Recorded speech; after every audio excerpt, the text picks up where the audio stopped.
कितना आम है सर्वाइकल दर्द, क्या होता है, क्यों होता है? 90% लोगों को ये प्रॉब्लम होता ही है। सर्वाइकल में जो गर्दन में दर्द है, अगर किसी को हार्ट प्रॉब्लम में ब्लॉकेज हो तो उसका पेन भी कई बार यहाँ पे आ जाता है और हम गलती करते हैं, हम उसको सर्वाइकल समझते रहते हैं, आम दर्द समझते रहते हैं और बाद में पता चलता है मेजर हार्ट प्रॉब्लम था, जिससे जान भी जा सकती है। स्ट्रेचिंग कितना इम्पोर्टेंट है? बहुत सारी एक्सरसाइजेज हैं, नेक स्ट्रेचिंग की, शोल्डर स्ट्रेचिंग की, तो वो गाइडेंस में ही करें। अगर ज़रा सी भी आपने गलती की तो आपको सर्वाइकल ज़रूर हो जाएगा। अगर आप वेट लॉस करना चाहते हैं तो उसके लिए उस ऐप में जाएं, या अगर आपको कोई पेन है तो जो ऐप्स वगैरह आते हैं, क्या आपको लगता है कि वो इफेक्टिव होते होंगे? कि आप कंप्यूटर पे बैठ के उसको ट्रीट ना करें, आप फिजिकली जाके डॉक्टर को मिलें। पर्टिकुलर एक टर्म है व्हिप्लैश बोलते हैं, वो टर्म क्या होता है? आपका कहीं गाड़ी से एक्सीडेंट हो जाए या आप कहीं गिर गए, नेक में ऐसी कोई इंजरी हो गई, उसमें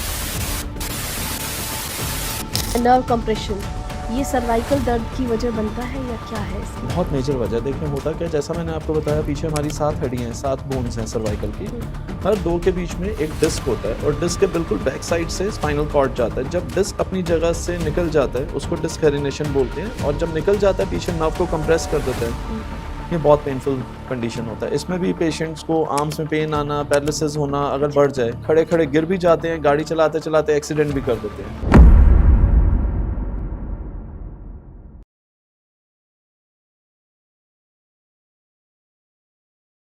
सर्वाइकल या सर्वाइकल पेन जो अब एक आम बीमारी हो गई है, हर किसी को जो है वो ये प्रॉब्लम फेस करनी पड़ रही है। लेकिन क्या है ना कि कई बार ऐसा लगता है कि सर्वाइकल है तो कोई दिक्कत वाली बात नहीं है, थोड़ा सा कुछ बाम वगैरह लगा लिया या फिर कुछ पेन से रिलेटेड कुछ मालिश वालिश कर ली तो उससे ठीक हो जाता है। लेकिन जब तक आपको सही से नहीं पता होगा कि ये कैसे ठीक होता है, जब तक आप उसका ट्रीटमेंट नहीं लेंगे, किसी फिजियोथेरेपिस्ट के पास नहीं जाएंगे, तब तक इस प्रॉब्लम का सोल्यूशन नहीं होने वाला है। तो बहुत कुछ आप लोगों ने ट्राई किया होगा। अगर आप इस समस्या से जूझ रहे हैं तो ये पॉडकास्ट डेफिनेटली आपके लिए है। आपको बता दें कि ये हैं फिजियोथेरेपिस्ट, इनका नाम है जतिन चौधरी, जो कि बहुत बड़े बड़े खिलाड़ियों का जो है ट्रीटमेंट कर चुके हैं। इसमें नाम आता है सचिन तेंदुलकर, युवराज सिंह, सानिया मिर्ज़ा, कृष्णा पुनिया, अर्जुन अटवाल और यहाँ तक कि शाहरुख खान का भी ट्रीटमेंट ये कर चुके हैं। तो हमारे साथ स्टूडियो में जतिन चौधरी हैं, डॉक्टर जतिन चौधरी, जिनसे हम सबको जानेंगे सारी चीज़ें जो हैं, क्या होता है सर्वाइकल, क्यों होता है सर्वाइकल, क्या उसका ट्रीटमेंट है, क्या घर पर वो इलाज हो सकता है, क्या थेरेपी वो देते हैं। तो चलिए स्वागत करते हैं डॉक्टर जतिन चौधरी का। बहुत बहुत स्वागत है। Thank you. सबसे पहले बताइएगा कि इतने बड़े बड़े खिलाड़ियों का आपने ट्रीटमेंट किया, तो वो एक एक्सपीरियंस बता दीजिए उससे पहले कि हम आगे बढ़ें। जी देखिए, बहुत अच्छा लगता है। मैं खुद इंडियन टीम में एज अ एक्यूपंक्चरिस्ट रह चुका हूँ 2008 में, जो इंडियन ऑस्ट्रेलियन सीरीज़ हुई थी, जिसमें अनिल कुंबले जी ने रिटायरमेंट ली थी। मेरा फर्स्ट मैच था जी। उसके बाद फिर मुझे मौका मिला इंडियन टीम के बाद IPL में। प्रीटा जिंटा मैम ने मुझे सेलेक्ट किया और उनकी टीम के साथ मैंने काम किया। फिर मुंबई इंडियंस के भी कुछ प्लेयर्स को मैंने कंसल्ट किया। सो क्रिकेट काफ़ी, मतलब जब इंडियन टीम में था तो MS धोनी मेरे कैप्टन थे। ऑलमोस्ट मैंने सभी क्रिकेटर्स को ट्रीट किया जो उस टाइम प्रेजेंट क्रिकेटर उसमें टीम में थे। प्लस मेजर इंजरीज मैंने ठीक की हैं। सानिया मिर्ज़ा की, उनको रिस्ट इंजरी हुआ था 2008 में और डॉक्टर्स ने तब उनको बोला था कि वर्ल्ड वाइड, मतलब अगर आप सर्जरी भी करा लेंगे तो आप खेल नहीं सकते। दैट वाज टू पेनफुल, उनका जो रिस्ट था। तो उनकी सर्जरी बचाई और अभी तक आप देखें सानिया मिर्ज़ा ने 2008 के बाद काफ़ी अच्छा परफॉर्म किया है। सेम युवराज सिंह को इंजरी हुआ था, पहले शोल्डर देन नी का लिगामेंट इंजरी हुआ था। उनका भी सर्जिकल था जो नी था, बट फॉर्चुनेटली उनको ट्रीट किया, उनको भी काफ़ी अच्छे रिजल्ट्स मिले। उनकी सर्जरी बची युवराज सिंह की। फिर उन्होंने वर्ल्ड कप में भी बहुत अच्छा परफॉर्म किया, इंडिया के लिए वर्ल्ड कप लेके आए युवराज सिंह। फिर ये सेम इंजरी हुआ एक गोल्फर है अर्जुन अटवाल, बहुत बड़े गोल्फर हैं, जो टाइगर वुड्स, जो US में प्लेयर हैं, टाइगर वुड्स गोल्फ के सबसे बड़े प्लेयर, सबसे बड़े एथलीट हैं, उनके पार्टनर हैं, उनके टीममेट हैं। सो जब अर्जुन अटवाल को ये पता चला कि युवराज या सानिया मिर्ज़ा का किसी डॉक्टर ने विदाउट सर्जरी किया, देन अर्जुन अटवाल ने सानिया मिर्ज़ा को कांटेक्ट किया। तब रिपोर्ट्स लेके आए, उनको ग्रेड 3 टेयर था शोल्डर में। अच्छा। टेंडन होता है, टेंडन टेयर था ग्रेड 3, जो सर्जरी के बिना पॉसिबल नहीं है ठीक करना। But with acupuncture, combination of acupuncture, homeopathy, acupuncture, Ayurveda, naturopathy, ये जब सब कंबाइन किया, फिजियोथेरेपी, न्यू जब स्कैन्स कराए मैम 4-5 डेज के बाद स्कैन्स जो उनके हैं वो बिल्कुल नॉर्मल आए। तो उनकी इंजरी बिल्कुल ही हो गई विदाउट सर्जरी। फिर ऐसे ही मौका मिलता रहा, काफ़ी क्रिकेटर्स को ठीक किया। जैसे जब किंग्स 11 में था, मैं ब्रेटली संकारा, महिला जयवर्धने जो श्रीलंका के प्लेयर हैं, ब्रेटली ऑस्ट्रेलिया के फास्ट बॉलर हैं, उनको ट्रीट किया। सचिन सर को मौका मिला ट्रीट करने का, इंडियन टीम में जब था तो सचिन तेंदुलकर को ट्रीट किया, जो कि अपने आप में बहुत बड़ा बात है नाम। मेरे लिए बहुत बड़ा अचीवमेंट था सही कि बात। सचिन सर को छूना भी। सो बहुत बड़ा अचीवमेंट था। तो काफ़ी सारे क्रिकेटर्स, काफ़ी सारे सेलिब्रिटीज को ट्रीट किया। मैं बॉम्बे में था, मुझे मौका मिला शाहरुख खान सर को ट्रीट करने का, उनके घर गया मन्नत, वहाँ पे उनको ट्रीट किया। उनका शोल्डर सर्जरी हुआ था तब 2010 में। अच्छा। So post surgery acupuncture, physiotherapy उनका कोई और कर रहे थे, बट एक्यूपंचर मैंने उनका वहाँ पे उनके घर जाके किया। सो ऐसे काफ़ी सारे सेलिब्रिटीज को ट्रीट किया। एक इनमें और बड़ा नाम है, अभी रिटायर हुए हैं, ex chief justice DY Chandrachud sir, जो अभी हमारे चीफ जस्टिस ऑफ इंडिया थे, उनको ट्रीट करने का मौका मिला। शशि थरूर जी को, और हमारे ऑडिटर जनरल ऑफ इंडिया रहे हैं मिस्टर GC मुर्मू, जिन्होंने 370 हटाया था, तब ये गवर्नर थे कश्मीर में, उनको ट्रीट किया। और मनोज तिवारी जी को ट्रीट किया। ऐसे कई नाम है। अभी मैं खुद अपना क्लिनिक रन कर रहा हूँ एक हकीकत नगर में, एक सफदरजंग में मेरा सेंटर है, centre for sports injuries, plus अभी मैं दिल्ली पुलिस में डॉक्टर हूँ। सो काफ़ी सारे मैंने जो है पेशेंट्स प्लस सेलिब्रिटीज ट्रीट किए हैं। वाह, इतनी सारी चीज़ें आपने की हैं। अब हम बात करेंगे उस आम बीमारी के बारे में जो आज हर कोई जिससे जूझ रहा है। सर्वाइकल के बारे में आज हमारा जो टॉपिक है वो यही है कि सर्वाइकल कितना आम है, सर्वाइकल दर्द क्या होता है, क्यों होता है? विजय देखें, सर्वाइकल जो है एक हमारा स्पाइन का नाम है। जो गर्दन में ये हमारी हड्डियां हैं, यहाँ पे 7 बोन्स होती हैं, इनको, इस एरिया को हम सर्वाइकल स्पाइन बोलते हैं। अब सर्वाइकल जो है ये बहुत कॉमन हो चुका है। मैं ये बोलूँगा 100 में से 90% पेशेंट्स को, लोगों को ये प्रॉब्लम होता ही है। गर्दन दर्द अगर आप किसी से भी पूछेंगे, आप इसको सर्वाइकल कह लें, सर्वाइकल पेन कह लें, आप इसको कई लोग बोलते हैं कि यहाँ पे नस दब गई है, ये सब कॉमन चीज़ें हैं बोलना। सो ये बहुत कॉमन हो गया है, बहुत ज़्यादा कॉमन है आज अच्छा, तो मतलब गर्दन दर्द हो तो सर्वाइकल बोलेंगे क्या? सर्वाइकल जैसे मैंने कहा आपको स्पाइन का नाम है। हम ये बोलते हैं सर्वाइकल हो गया, सर्वाइकल ऑलरेडी है सबको, स्पाइन ऊपर वाले नेचर ने आपको दिया सर्वाइकल। अब इसमें सर्वाइकल का आप दर्द बोल सकते हैं या सर्वाइकल स्पाइन में न्यूरल कंप्रेशन बोल सकते हैं, वो डिपेंड करता है आपके सिम्टम्स के ऊपर। हाँ, क्योंकि लोगों को नहीं पता है ये चीज़। वो आपके सिम्टम्स के ऊपर डिपेंड करता है कि क्या है, उसके लिए प्रॉपर डायग्नोज जरूरी है। अब सर्वाइकल में जो गर्दन में दर्द है, अगर किसी को हार्ट प्रॉब्लम में मेजर ब्लॉकेज हो तो उसका पेन भी कई बार यहाँ पे आ जाता है, और हम गलती करते हैं, हम उसको सर्वाइकल समझते रहते हैं, आम दर्द समझते रहते हैं, और बाद में पता चलता है मेजर हार्ट प्रॉब्लम था, जिससे जान भी जा सकती है। अच्छा। सो कभी भी गर्दन में आपको दर्द हो उसको इजी ना लें, इमीडिएटली अगर एक आध दिन में आप जो भी होम रेमेडीज कर रहे हैं, कुछ भी कर रहे हैं, अगर नहीं ठीक हो रहा, फर्क नहीं पड़ रहा, इमीडिएटली आप किसी अच्छे डॉक्टर को कंसल्ट करें। अच्छा, जो ये सर्वाइकल होता है, ये बेसिकली सर्वाइकल का जो पेन है, तो ये किसको होता है ज़्यादातर, मतलब किसी को भी हो सकता है? देखिए, सर्वाइकल आजकल बहुत कॉमन है, क्योंकि हमारा पोस्चर ऐसा हो चुका है, सारा दिन हम मोबाइल फ़ोन पे हैं, या फिर आपने जैसे क्वेश्चन किया कि किसको हो सकता है, जिनका बहुत ज़्यादा डेस्क जॉब है, कंप्यूटर्स पे जो लोग सारा दिन बैठे रहते हैं, या हम डॉक्टर्स हो गए जो सारा दिन बैठ के रिटर्न वर्क कर रहे हैं, सर्जन्स हो गए झुक के काम कर रहे हैं, बेसिकली जिनका भी नेक बेंडिंग का वर्क है बहुत ज़्यादा, उनको सर्वाइकल होने के चांसेस बहुत ज़्यादा रहते हैं। और सर्वाइकल का एक मेन और कॉज है, लोग पूछते हैं कि इससे कैसे हो सकता है। सर्वाइकल का एक मेन कॉज है मेंटल स्ट्रेस। अगर आपका बहुत ज़्यादा मेंटल स्ट्रेस है तो उससे भी सर्वाइकल बहुत ज़्यादा एग्रीवेट कर जाता है। सो सर्वाइकल का एक कॉज मेंटल स्ट्रेस भी है, poor posture, lack of exercise, wrong exercise, overdo जो कर लेते हैं एक्सरसाइज, उससे भी सर्वाइकल हो जाता है। कई एक्सरसाइजेस ऐसे हैं जो बैन हो चुके हैं कई साल पहले, और हम अभी भी यहाँ कर रहे हैं। अच्छा, कौन से? जैसे अगर आप जिम जाते हैं, जिम में जितने भी बिहाइंड नेक एक्सरसाइज हैं, एक इक्विपमेंट होता है जिम में, एक एक्सरसाइज है lat pull down, front and back. जो बैक करते हैं that is a band exercise. Shoulder press करते हैं, फ्रंट इज राइट, बैक में आप करते हैं दैट इज बैंड एक्सरसाइज। जो हम लोग ये नेक रोटेशन पूरा करते हैं, ये बहुत पहले बैन हो चुका है, और अभी भी आप कई जगह देखेंगे लोग ये गलत एक्सरसाइजेस कर ही रहे होते हैं। तो मतलब एक तो वो, जैसे कि अगर आप आगे से जो पुल अप करते हैं, not pull up, okay, let pull down machine है for upper back. Upper back का एक्सरसाइज होता है, उसका फ्रंट कर सकते हैं, बट बैक पे आप जो बिहाइंड नेक ले जाते हैं that is very harmful, that causes cervical. That causes cervical. अच्छा, एंड मुझे बताइएगा कि एक टेक्स्ट नेक होता है और एक टेक नेक, ये क्या मतलब, क्या टर्म क्या है ये इसका? टेक्स्ट नेक बेसिकली हम रेफर करते हैं जो बहुत ज़्यादा, जब आपको सर्वाइकल की वजह से रेडिएटिंग पेन्स शुरू हो जाते हैं। रेडिएटिंग पेन्स का मतलब होता है कि देखें, सर्वाइकल का सिर्फ दर्द लोकलाइज्ड है, बहुत घबराने की जरूरत नहीं है, इसमें स्टेजेस होते हैं। अगर हल्का फुल्का दर्द है, स्टिफनेस है, आप एक आधा दिन घर पे ट्राई करें, हॉट कोल्ड फर्मेंटेशन जो आपको सूट करता है करें, या कोई आप मसल रिलैक्सेंट खा सकते हैं जो आपको सूट करता है। बट अगर ये नहीं जाता तो इमीडिएटली किसी डॉक्टर को कंसल्ट करें, बिकॉज इसमें क्या होता है, सर्वाइकल का रीज़न क्या होता है, इसमें 7 बोन्स हैं सर्वाइकल स्पाइन में, हर 2 हड्डियों के बीच में एक लिक्विड जेल होता है जिसको हम डिस्क बोलते हैं। कई बार वो डिस्क जगह से बाहर आ जाता है, जो पीछे नर्व है, स्पाइनल कॉर्ड है, उसको कंप्रेस कर देता है, या फिर आपकी जो हड्डियां हैं जो नेचर ने आपको दिया है, एक नॉर्मल हड्डी के ऊपर एक न्यू बोन का ग्रोथ हो जाता है, वो आपको तंग करता है। अब इन दोनों के सिम्टम्स क्या आएंगे? सिम्टम्स कॉमन है, आपको आर्म्स में पेन आना शुरू हो जाएगा, आर्म्स में नमनेस आना शुरू हो जाएगा, आर्म्स वीक हो जाएंगे आपके, आपको डिजी फील होगा, आपको वर्टिगो फील होगा। सो ये टर्म उसको इंडिकेट करता है। सो अगर आपको कुछ भी ऐसा सिम्टम लगता है एक्सेप्ट नेक पेन, अगर नेक पेन लाइट है then you can try at home, but अगर बहुत ज़्यादा है तो जैसा मैंने कहा वो हार्ट से रिलेटेड भी हो सकता है एक्सेप्ट सर्वाइकल के प्रॉब्लम के, तो इमीडिएटली डॉक्टर को कंसल्ट करें।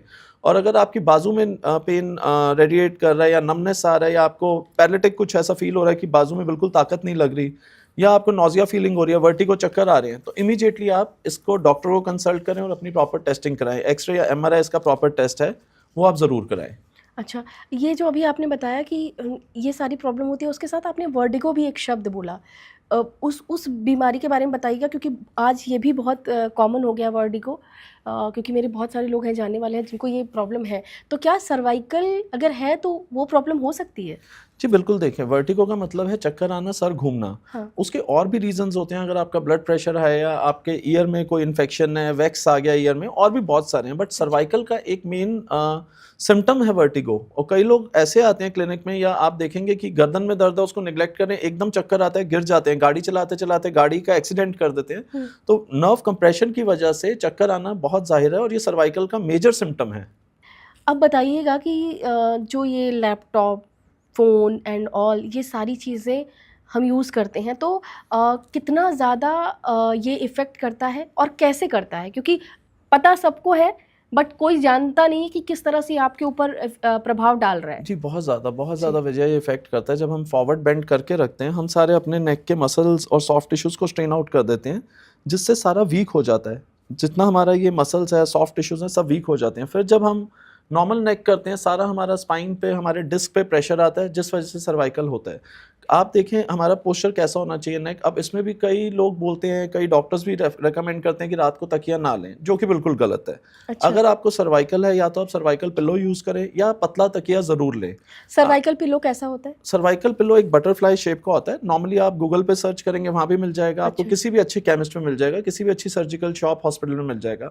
सो सर्वाइकल पिलो यूज़ करें अगर आपको सर्वाइकल है, या फिर आप पतला तकिया ज़रूर लें। कई लोग उसमें आप क्या देखेंगे, टॉवल रोल करके नेक के नीचे रख लेते हैं। कई पेशेंट्स बिना तकिए के सोना शुरू कर देते हैं, ये सब गलत है। अच्छा। इसका रीज़न क्या देखें, फाइबर वाला तकिया यूज़ कर सकते हैं? डिपेंड, अगर आपको सूट करता है। ये एक ऐसा क्वेश्चन है, आप ट्राई कर सकते हैं। अगर आपको लगता है पेन एग्रेवेट हो रहा है तो आप उसको बंद कर दें। अच्छा। पोस्चर कैसा होना चाहिए सोते हुए, जैसे हम बात करते हुए करते हैं। अगर अभी हम बात कर रहे हैं, हमारा नेक बिल्कुल न्यूट्रल है, हम बिल्कुल स्ट्रेट देख रहे हैं। जब आप बिना तकिए के सोते हैं, आपका नेक पीछे हैंग कर जाता है, जो अगेन नर्व कंप्रेस करता है। अच्छा। जब आप मोटा तकिया लेते हैं, आपका नेक फ्लेक्स हो जाता है, आगे की तरफ रहता है। जब आप सोते हैं, आगे की तरफ आपका नेक रहेगा।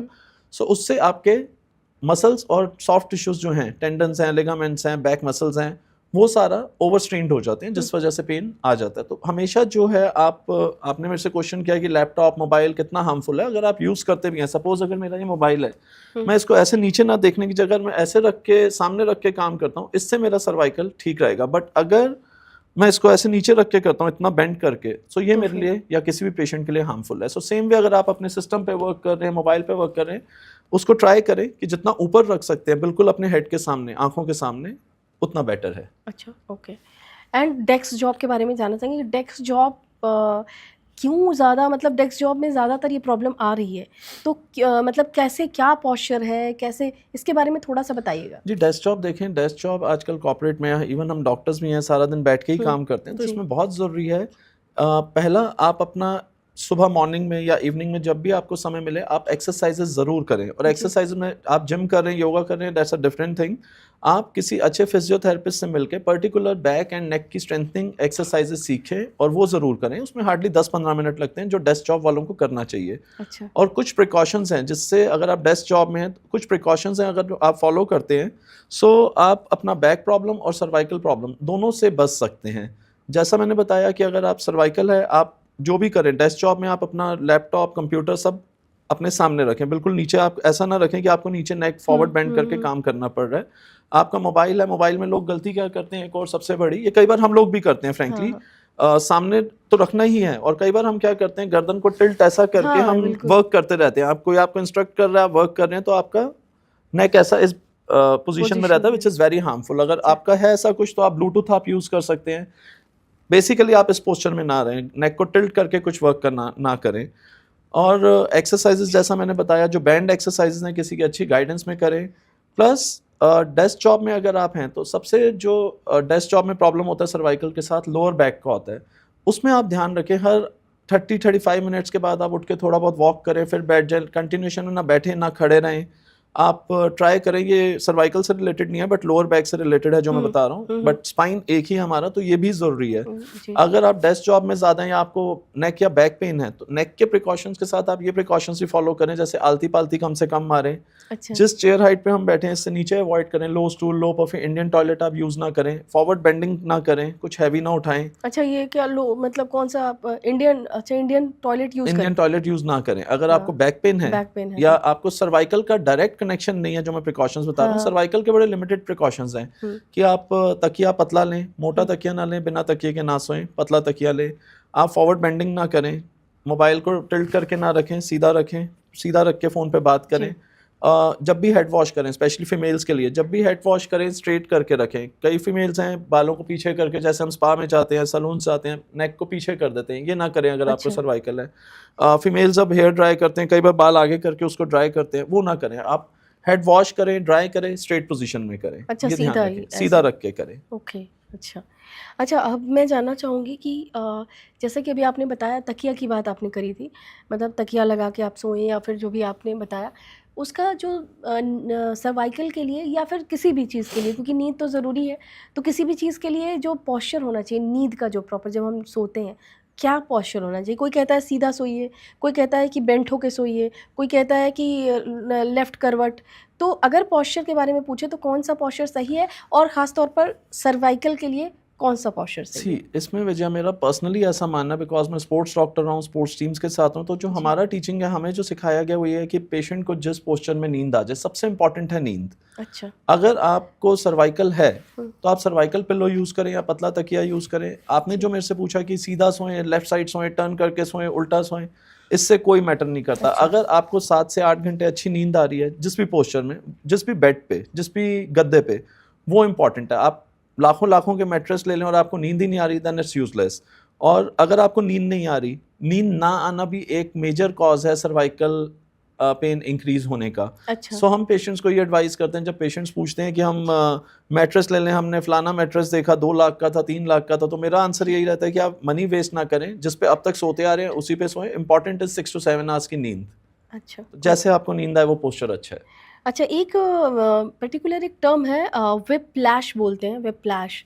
वो टर्म क्या होता है और क्या दैट चोट इज़ अ है? Major injury. उसमें क्या होता है, अगर विप्लैश इंजरी होता है जब आपको सर्वाइकल स्पाइन में मेजरली कुछ फ्रैक्चर हो जाए, विच इज़ अच्छा। Very dangerous. अच्छा। कि आपका कहीं गाड़ी से एक्सीडेंट हो जाए या आप कहीं गिर गए, नेक में ऐसी कोई इंजरी हो गई, उसमें पूरी बॉडी के पैरालिसिस होने के चांसेस रहते हैं। अगर मेजर इंजरी हो जाए, आपके हाथ पैर बिल्कुल काम करना बंद कर जाते हैं, आपका यूरिन कंट्रोल लूज हो जाता है, एंड उसमें बहुत अच्छे ट्रीटमेंट्स, मतलब रिजल्ट्स भी नहीं हैं।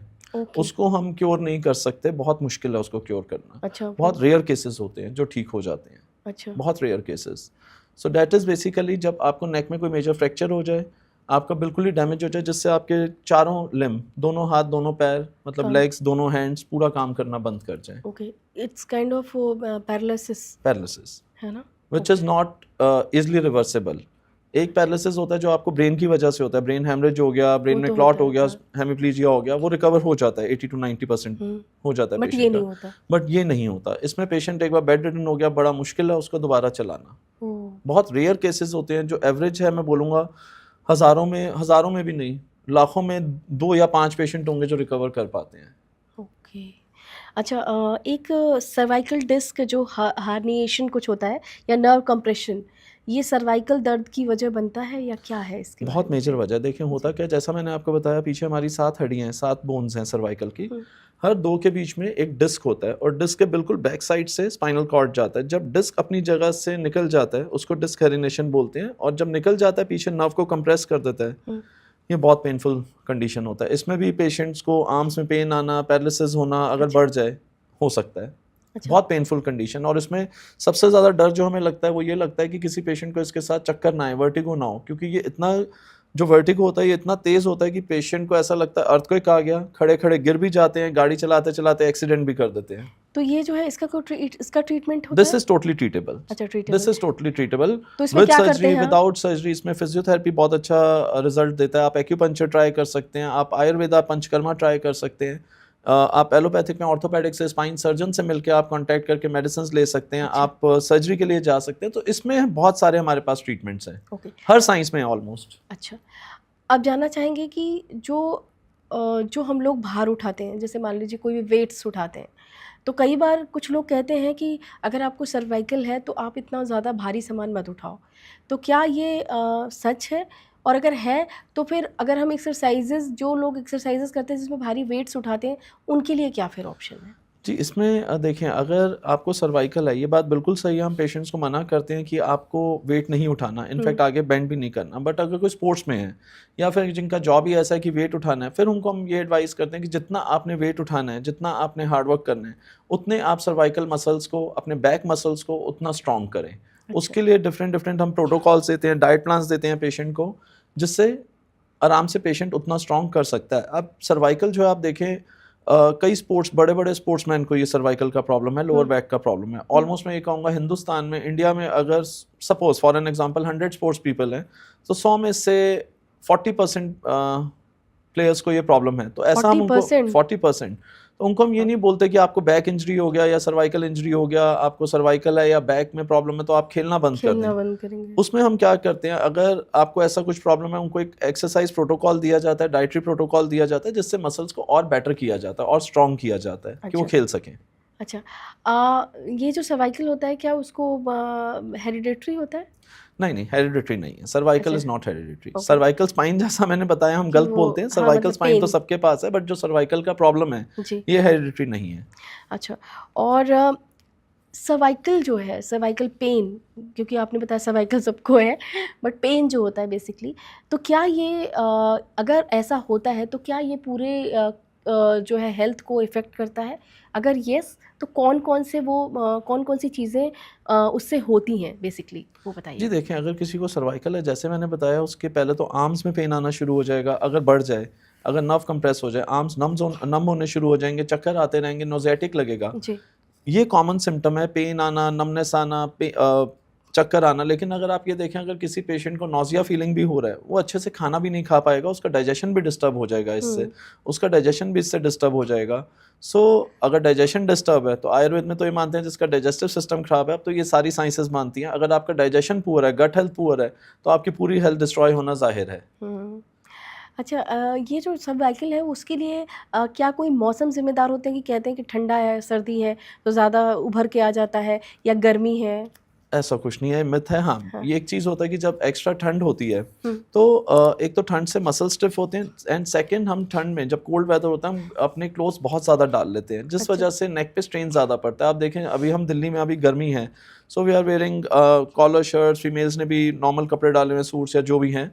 जब ठंड होता है, हम कैप्स डालते हैं, हुडीज डालते हैं, तो जो हुडीज डालते हैं, एक्स्ट्रा कॉलर्स डालते हैं, वो प्रेशर क्रिएट करता है, जिस वजह से सर्वाइकल एग्रेवेट हो जाता है। अच्छा, मतलब हुडीज एंड ऑल से उससे भी होता है? एग्जैक्टली, कई लोग आप देखें जो गोल्ड वगैरह डालते हैं, चेन्स डालते हैं गले बाप में, रे। वो भी एग्रीवेट करता है। जिनको सर्वाइकल हो, आप हाँ। कितने आप लोग मिलेंगे जिनको सर्वाइकल है और वो बोलते हैं कि हमने चेन डाला गले में, गोल्ड का या सिल्वर का, जो भी है, तो हमें इरिटेशन हो रहा है। कई लोग ऐसे भी देखने मिलते हैं कि आपने गोल्ड चेन या सिल्वर चेन डाला, एक नॉर्मल थ्रेड डाला हुआ है, लोग डालते हैं, कुछ लॉकेट्स डालते हैं भगवान के, तो उससे भी उनको प्रॉब्लम होना शुरू हो जाता है उस थ्रेड से।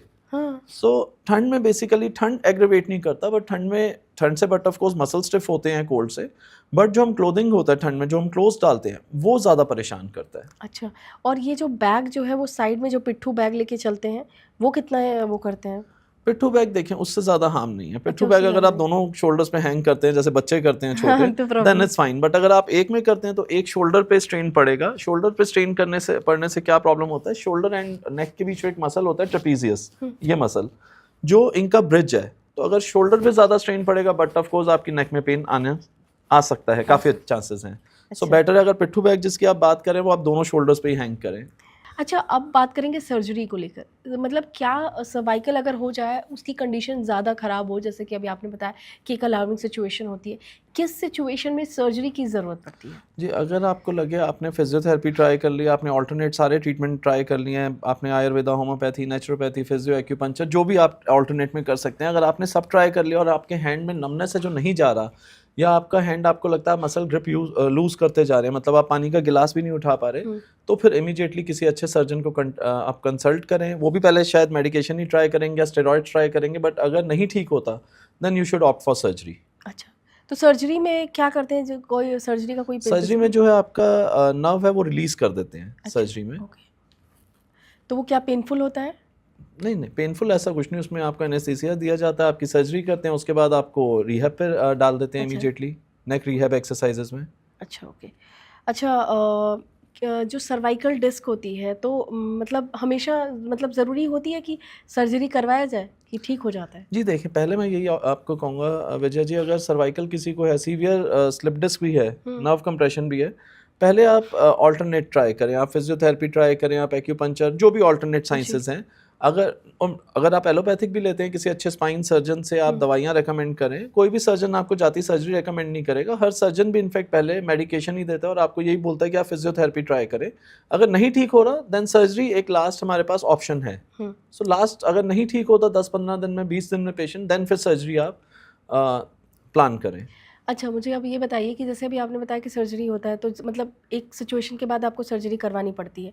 तो मैं जैसे सर्जरी अगर करवा लिया तब तो वो ठीक हो जाएगा, और अगर सर्जरी नहीं करवाया तो क्या इन सारे ट्रीटमेंट के बाद वो ठीक हो जाता है पूरी तरीके से? जी, जैसा मैंने कहा, ये सर्वाइकल जो है, जो सर्वाइकल जिसको हम बोलते हैं बीमारी, ये क्योरेबल नहीं होता। इवन सर्जरी में भी अगर आपका डिस्क आउट हो गया, क्योर का मतलब ये माना जाता है कि आपने एक एमआरआई पहले कराया ट्रीटमेंट से, एक बाद में कराया।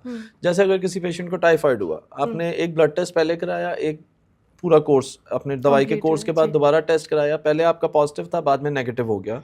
या जैसे कोविड है, आपको कोविड हुआ, आपने पहले कराया पॉजिटिव था, बाद में आपने टेस्ट कराया नेगेटिव आया, that is called cure.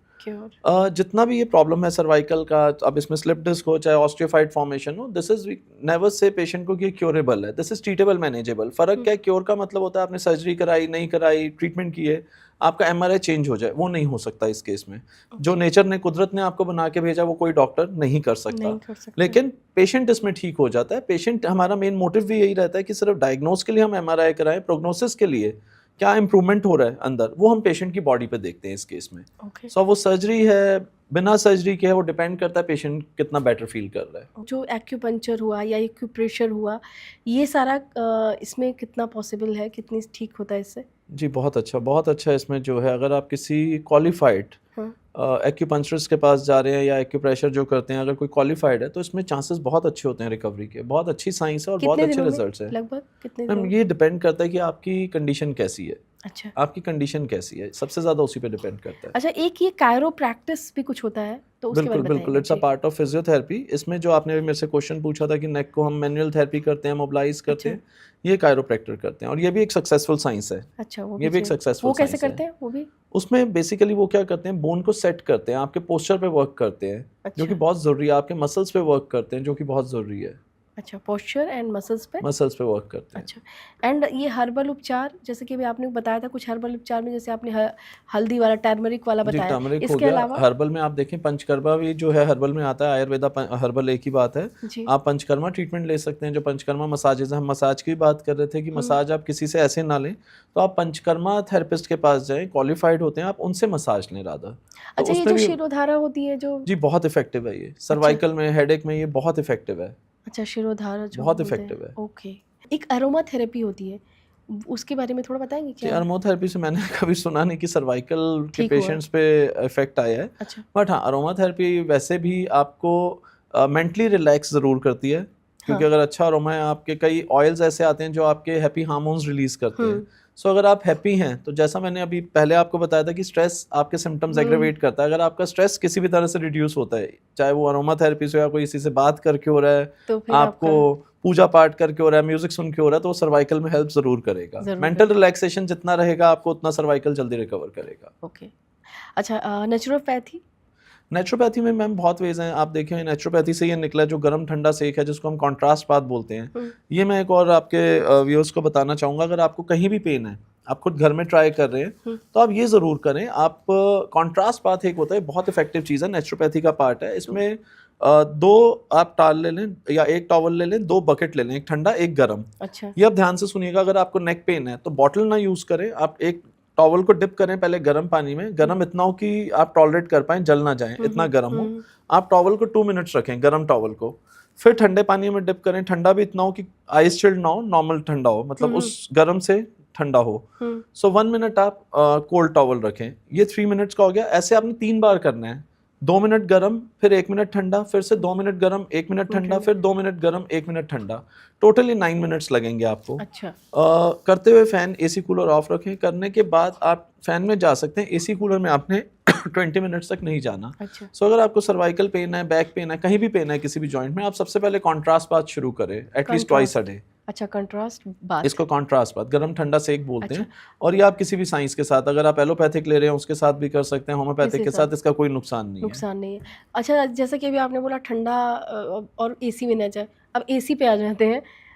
AC जो है वो क्या नुकसान करता है सर्वाइकल पेशेंट को, या फिर गर्दन दर्द या जो भी नहीं नहीं, बिल्कुल नहीं, बिल्कुल भी नहीं, बिल्कुल अच्छा, भी नहीं। मतलब जैसा मैंने बताया, जब कोल्ड वेदर में हम जाते हैं हमारी बॉडी स्टिफ हो जाती है, सिर्फ उतना ही नुकसान है। ये बोलें कि एसी चलने से या ठंडे वेदर में जाने से आपका स्लिप डिस्क बढ़ जाएगा, न्यूरल कंप्रेशन बढ़ जाएगा, ऐसा कुछ नहीं है। वो अच्छा। जब तक आपको जर्क नहीं आएगा, पोस्चरल प्रॉब्लम, आप अपने पोस्चर ठीक नहीं रखेंगे, तब तक ऐसा कुछ नहीं होने वाला। अच्छा, अब हमारा जो अगला सेगमेंट है, जो लास्ट सेगमेंट है, जिस पे हम बात करना चाहेंगे, वो है लाइफस्टाइल।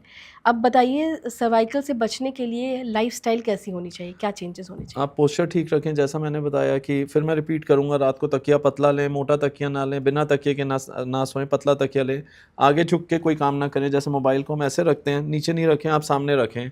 गर्दन टेढ़ा करके ऐसे करके ना बैठें, ज़्यादा देर बातें ना करें किसी से।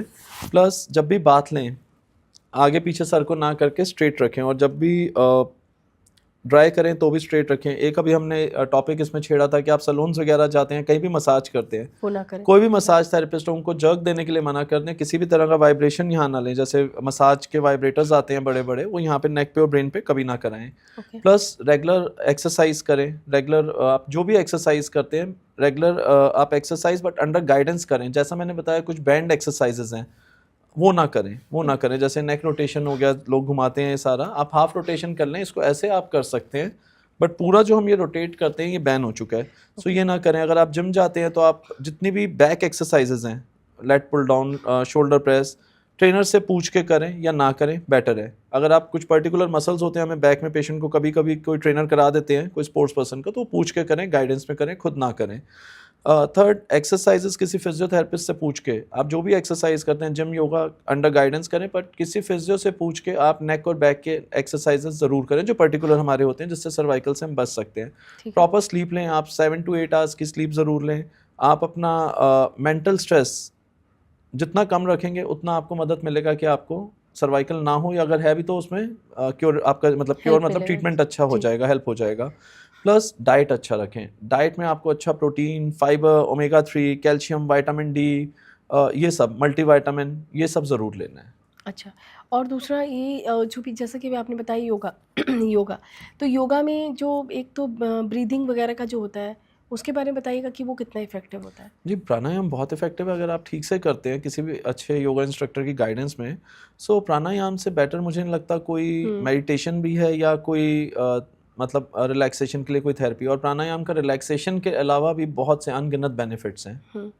और ये जब जैसे कि आपने बताया कि हम मतलब एक्सरसाइज जो अपने रूटीन में शामिल करें, और जो जो आपने बताया वो नहीं करना है अगर आप जा रहे हैं जिम।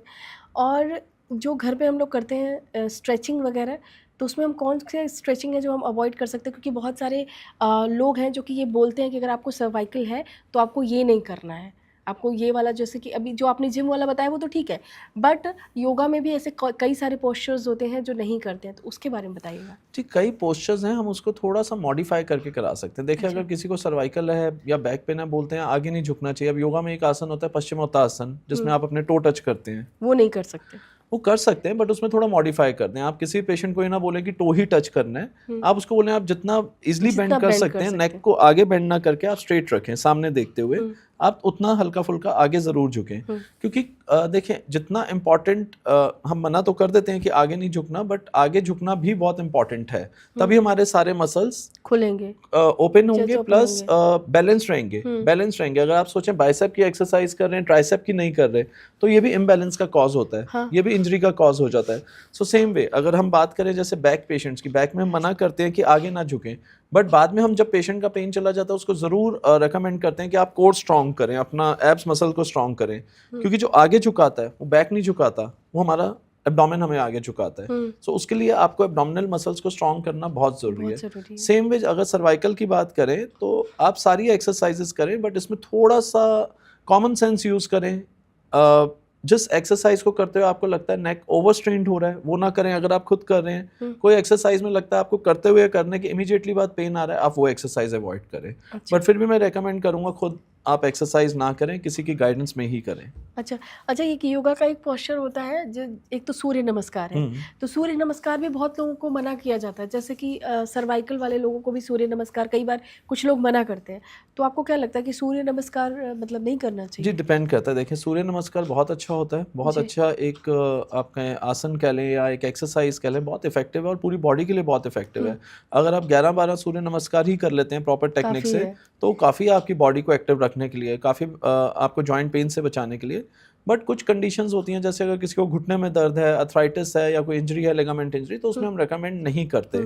प्लस जहाँ तक रही सर्वाइकल की बात, आप सूर्य नमस्कार कर सकते हैं, उसमें कोई हार्म नहीं है। बट अगर करते हुए आपको लगता है किसी पोजीशन में पेन हो रहा है, स्पेशली जब आप नीचे से ऊपर देखते हैं, तो उसमें आप ध्यान रखें, आराम से करें। अगर आपको लगता है पेन हो रहा है, आप उस पर्टिकुलर पोज को अवॉइड कर दें, नेक्स्ट पे आ जाए। अच्छा, जैसे अभी ये सूर्य नमस्कार में ये वाला जो पोज होता है जिसमें आप जिसको भुजंगासन भी कहते हैं, है ना, तो मुझे बताइएगा कि भुजंगासन में कोई प्रॉब्लम तो नहीं कि भुजंगासन का, क्योंकि उसका जो ये होता है आपको यूं मोड़ना है, पूरा पीछे चले जाते हैं, तो उसमें तो कोई दिक्कत नहीं होती? उसमें मॉडिफिकेशन करें। जैसे उसमें होता है, एक तो आप देखें जो पुशअप होता है, देसी पुशअप बोलते हैं उसका, एक नॉर्मल पुशअप नहीं, दंड बोलते हैं जो पहलवान करते हैं। आप उसमें नीचे गए, जब आप ऐसे वापस आते हैं टिल्ट करके, तो उसमें आप बहुत ज्यादा ऊपर ना जाएं, हल्का सा जाएं, उसके बाद आप नीचे उठ जाएं। ओके, स्ट्रेचिंग कितना इंपॉर्टेंट है? स्ट्रेचिंग बहुत इंपॉर्टेंट है, बट फिर मैं ये कहूँगा अंडर गाइडेंस ओवर स्ट्रेच ना करें।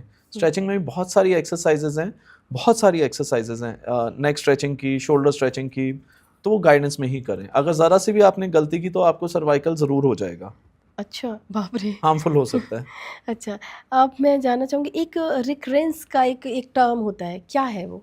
रिकरेंस? हाँ जी। रिकरेंस का मतलब होता है कोई भी बीमारी का रीअकर होना। अच्छा, बेसिकली वही है। अच्छा, सो वो तो किसी भी प्रॉब्लम में हो सकता है रीअकर, तो किसी को भी हो सकता है। ऐसा नहीं है कि कोई बीमारी आपको, सपोज कैंसर हुआ, आप ट्रीट हो गए, ठीक हो गए, ऐसी कोई गारंटी नहीं होती कि दोबारा नहीं होगा। अच्छा, ये अब मुझे बताइएगा कि ये जो ऑनलाइन ऐप्स वगैरह होते हैं, तो क्या वो भी सर्वाइकल के लिए ठीक होते हैं? जो ऑनलाइन ऐप्स में कई बार वो हर एक चीज़ के लिए होते हैं, जैसे कि अगर आप वेट लॉस करना चाहते हैं तो उसके लिए उस ऐप में जाएं, या अगर आपको कोई पेन है तो जो ऐप्स वगैरह आते हैं, क्या आपको लगता है कि वो इफेक्टिव होते होंगे? जी, डिपेंड करता है। देखिए मेरा पर्सनली अगेन यही मानना है, अगर आप ऐप पे जा रहे हैं, आपके पास मतलब अगर आपको कोई प्रॉब्लम है, आपको अपनी हेल्थ को सीरियसली लेना चाहिए और इतना टाइम आपको अपनी हेल्थ के लिए निकालना चाहिए कि आप कंप्यूटर पे बैठ के उसको ट्रीट ना करें, आप फिजिकली जाके डॉक्टर को मिलें। कई बार ऐसा होता है कि कोविड में बहुत हुआ कि हम लोग ऑनलाइन देख रहे थे, तो कई ऐसे सिम्टम्स होते हैं, कई ऐसी प्रॉब्लम्स होती हैं जो अनडायग्नोज रह जाती हैं या मिसडायग्नोज हो जाता है। तो बेटर इज़ कि आप फिजिकली डॉक्टर को जाके मिलें, अपनी हेल्थ को आप सीरियसली लें। अब एक चूँकि आप ट्रीटमेंट देते हैं खिलाड़ियों को, तो अब मैं जानना चाहूँगी एक आखिरी सवाल कि अगर जैसे कि बहुत से ऐसे लोग हैं जो कि क्रिकेट में अपनी मतलब क्रिकेट उन्हें बहुत पसंद है, कॉर्पोरेट लेवल पे भी आजकल बहुत क्रिकेट खेला जा रहा है, तो ऐसे लोग जो क्रिकेट खेलते हैं उन्हें नहीं पता होता कि कहाँ इंजरी हो गई। एक दिन क्रिकेट खेल के आएंगे और अगले दिन यहाँ पर दर्द हो, यहाँ वहाँ दर्द, है ना, मसल्स में दर्द। तो उनके लिए क्या सलाह आप देंगे कि अगर आप खेलने जा रहे हैं, अगर आपने बहुत ज़्यादा अगर आप एक्सरसाइज नहीं करते हैं और आप एक दिन चले गए क्रिकेट खेलने के लिए बहुत जोश में, तो उन लोगों के लिए आप क्या सलाह देंगे कि कैसे क्या करें क्रिकेट खेलने से पहले और क्रिकेट खेलने के बाद? क्रिकेट पहला तो जैसे आपने कहा बहुत जोश में, अगर आप कॉर्पोरेट में आपने कभी नहीं खेला, आपको कॉर्पोरेट प्रेशर है या आपने फ्रेंड्स के साथ एंजॉयमेंट के लिए खेलना है, तो उसको बहुत जोश में ना खेलें, उसको फन वे में ही लें। उसको बहुत जोश में हार जीत का मैटर ना करें, और उसमें खेलने में आपको कोई वर्ल्ड कप आपने नहीं जीतना, ना ही आपको कोई, आप अपनी कंट्री को रिप्रेजेंट कर रहे हैं, तो उसमें आप जोश में ना खेलें, सिर्फ फन वे में खेलें। और प्लस अगर आपको पता है कि आपका match, corporate matches because fixed होते हैं कि 1 महीने बाद है या 10 दिन बाद 10 है, दिन बाद है तो जी। एटलीस्ट पहले आप अपने आप को ट्रेन करना शुरू करें। आप अपने एंड्योरेंस पे वर्क करें, अपना स्टेमिना हो गया जिसको एंड्योरेंस बोलते हैं, आप अपने एंड्योरेंस पे वर्क करें, आप स्ट्रेचिंग करें ताकि आप फ्लेक्सिबिलिटी अचीव करें, आप थोड़ा बहुत स्ट्रेंथ पे वर्क करें। और जब खेलने जाएं तो इमीडिएटली जाते ही खेलना ना स्टार्ट हो, पहले जाके कुछ वार्म अप एक्सरसाइजेस ज़रूर करें, लाइट स्ट्रेचिंग करें, थोड़ी बहुत रनिंग करें। सो इससे आप इंजरी बचा सकते हैं। और जो गार्ड्स होते हैं, गार्ड्स मतलब जो हम खेलते हुए डालते हैं प्रॉपर, सपोज अगर क्रिकेट की बात करें, अगर बैटिंग कर रहे हैं, pad, L guard, hip guard, elbow guard, helmet, ये सब ज़रूर डालें। अगर आप हेलमेट नहीं डाल रहे, कई लोग आप देखेंगे खेलते हुए हेलमेट नहीं डाल रहे या गार्ड नहीं लगा रहे कि हमें कोई बॉल लगेगी, कोई बात नहीं, डरते नहीं है तो उससे ज़रूर डरें। मैं ये कहूँगा प्रॉपर गार्ड यूज़ करें, गार्ड। तो आप अच्छा, इंजरीज प्रिवेंट कर सकते अच्छा हैं। ये जो शोल्डर में जैसे फेंकते हुए बॉल, इसमें जो झटका आता है वो उसको कैसे ठीक करें? वही मैंने आपको कहा ना, आप स्ट्रेंथ डेवलप करें। अगर आप बाउंड्री पे खड़े हैं और आप विकेट पे थ्रो कर रहे हैं, आपके शोल्डर में इतना स्ट्रेंथ ही नहीं है, तो आप अपना मसल टेयर कर सकते हैं, आप टेंडन टेयर, आप ग्लेनॉइड लेब्रियम होता है, ये बॉल एंड सॉकेट जॉइंट होता है, आप सॉकेट तोड़ सकते हैं उसमें, सर्जिकल बन सकता है वो। बाप रे। सो उसको आप उतना खेलें। अगर आपकी बॉडी में, अब बीइंग सपोज मैं डॉक्टर हूँ, अगर मैं कभी खेलने जाता हूँ, अब मैं जब छोटा था तब क्रिकेट खेलता था, मैं बहुत क्रिकेट खेला हूँ, क्रिकेट टीम के साथ रहा हूँ। सो अब मैं ये एक्सपेक्ट करूँ कि मैं जिस एज में, जब मैं 20s में था, मैं उतने रनअप में रन कर सकता हूँ और उतनी स्पीड से बॉल कर सकता हूँ, वो नहीं हो सकता। अगर वो मैं करूँगा, बट ऑफ कोर्स मैं अपना शोल्डर या बैक इंजर्ड कर लूँगा या नी इंजर्ड कर लूँगा। सो मुझे ये देखना पड़ेगा खेलने में कि मैं कितना कर सकता हूँ ईजिली, जितना मेरी बॉडी ईजिली कर पाएगी मैं उतना करूँगा। अच्छा, चलिए एक बार फिर से लास्ट हम सर्वाइकल पे आ जाते हैं। तो सर्वाइकल ना हो उसके लिए हमारे ऑडियंस को एक बहुत ही अच्छा सा नुस्खा बता दीजिए। उसके लिए पोस्चर, जैसे मैंने हमारे अभी तक इतना सारा हमने बताया कि आप एक्सरसाइज रेगुलर करें अंडर गाइडेंस। अगेन मैं बार बार इस बात पे बार बार स्ट्रेस दूंगा, खुद टीवी पे देख के एक्सरसाइज भी ना करें। कई लोग हैं यूट्यूब पे लगा के बैठ जाते हैं, कुछ भी एक्सरसाइज करते रहते हैं, वो सब ना करें। योगा भी इनफेक्ट ना करें। योगा करना है किसी योगा गुरु, योगा ट्रेनर के अंडर करें। जिम जाना है, घर पे वेट्स वूट्स आप करते हैं, अच्छी बात है, लेकिन पहले उसको सीखें कैसे करना है। सो एक्सरसाइज जब भी करें आप अंडर गाइडेंस करें। स्लीप प्रॉपर लें 7 to 8 आवर्स की। इसमें कोई वो नहीं है आप उल्टे सो रहे हैं, सीधे सो रहे हैं, साइड पे सो रहे हैं, आपको नींद आ रही है, वो इंपॉर्टेंट है, पर तकिया पतला लें, नींद किसी भी पोस्चर में आए। थर्ड, आप डाइट अच्छा रखें। डाइट में calcium, vitamin D, protein, B12 ये ज़रूर हो, क्योंकि प्रोटीन आपका वर्क करता है मसल्स पे, B12 वर्क करेगा नर्व्स पे, and D and calcium magnesium work करेगा आपकी बोन्स पे। सो ये 4-5 चीज़ें ज़रूर होनी चाहिए आपकी डाइट में। बॉडी को एल्कलाइन रखें, एसिडिक ना रखें, क्योंकि जब हमारा, ये एक बहुत अच्छा आपको मैं बता रहा हूँ, जब हमारा बॉडी एसिडिक होता है तो आपकी बोन से सारा कैल्शियम निकालना शुरू कर देता है, जिस वजह से आपको पेन्स आ जाते हैं। अच्छा। सो बॉडी अपने गट को एल्कलाइन रखें। तो उसके लिए एल्कलाइन के लिए क्या करें? एल्कलाइन के लिए आप ग्रीन वेजिटेबल्स लें, सूप लें, आप कॉपर वाटर पिए। कॉपर एक ग्लास में आप वाटर डाल दें, नहीं तो आजकल एल्कलाइन ड्रॉप्स आते हैं, मशीन्स आते हैं, अगर आप वो अफोर्ड कर सकते हैं तो आप वो भी लगवा सकते हैं।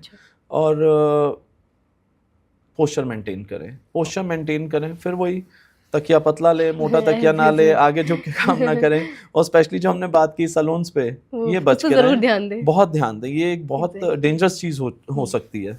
अच्छा, सो इतनी अच्छी जानकारी आपने दी डॉक्टर जतिन। एक एक चीज़ आपने समझाया, सर्वाइकल पे हमने क्या क्या, किस तरह से पेन होता है, क्या क्या करें, क्या ना करें, क्या हमारे लिए ज़रूरी है। सो बहुत बहुत धन्यवाद आपका, थैंक यू, इतने अच्छे पॉडकास्ट के लिए। सो ये पॉडकास्ट जो है वो उन लोगों के लिए बहुत ही ज़्यादा महत्वपूर्ण होने वाला है जो इस समस्या से जूझ रहे हैं। तो अपनी फैमिली और फ्रेंड्स के साथ इसे शेयर कीजिएगा, लाइक कीजिएगा, और हाँ, हमारे चैनल गृहलक्ष्मी को सब्सक्राइब ज़रूर कीजिएगा। मिलेंगे अगली बार एक नए हेल्थ पॉडकास्ट के साथ। तब तक के लिए bye bye and take care.